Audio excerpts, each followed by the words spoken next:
je m'appelle Nicolas Guillotot, j'ai repris le restaurant Le Truc à nous à Corbeil-Essonnes il y a un peu plus d'un an et demi. Donc c'est un petit restaurant d'une trentaine de places qui se trouve dans une petite impasse dans le quartier historique de Corbeil à côté de la cathédrale Saint-Cyr.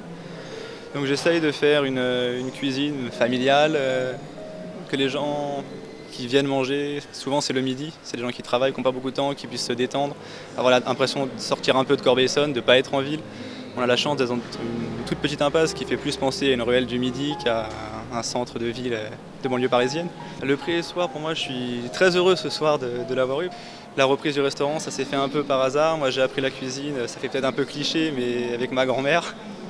Et j'ai beaucoup de plaisir de refaire la cuisine qu'elle a pu m'apprendre et de voir que ça plaît aux gens et d'être récompensé pour ça. C'est un honneur pour moi et puis à la fois, je suis très content pour ma grand-mère aussi, parce que c'est grâce à elle si j'ai le prix aujourd'hui. Si j'ai pu ouvrir un restaurant. J'ai grandi à Corbeil depuis une dizaine d'années et ça s'est fait vraiment par hasard. C'est un ami de la famille qui tenait le restaurant, on a su qu'il le mettait en vente et puis voilà, de fil en aiguille on s'est retrouvés à se dire pourquoi pas essayer et puis aujourd'hui on est là, on gagne un prix et je suis vraiment très heureux. On travaille beaucoup à l'ardoise, on essaye de varier au moins toutes les semaines, de changer 1, 2, 3 plats en fonction des saisons, des produits, puis de mes envies à moi aussi en tant que cuisinier et puis de mes idées. Surtout m'inspirer de la cuisine du sud-ouest.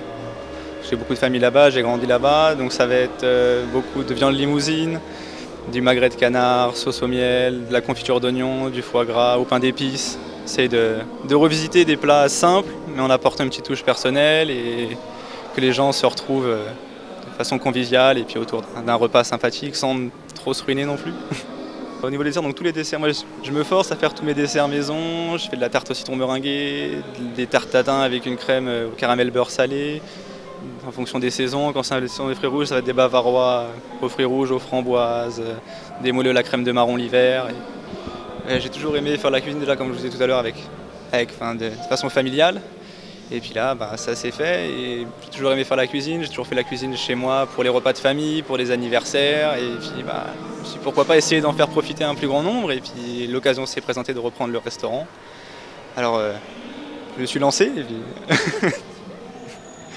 avec un peu d'inconscience ou de courage, je ne sais pas comment on peut qualifier ça, mais là ça fait bientôt faire 2 ans, ça marche et donc je suis content.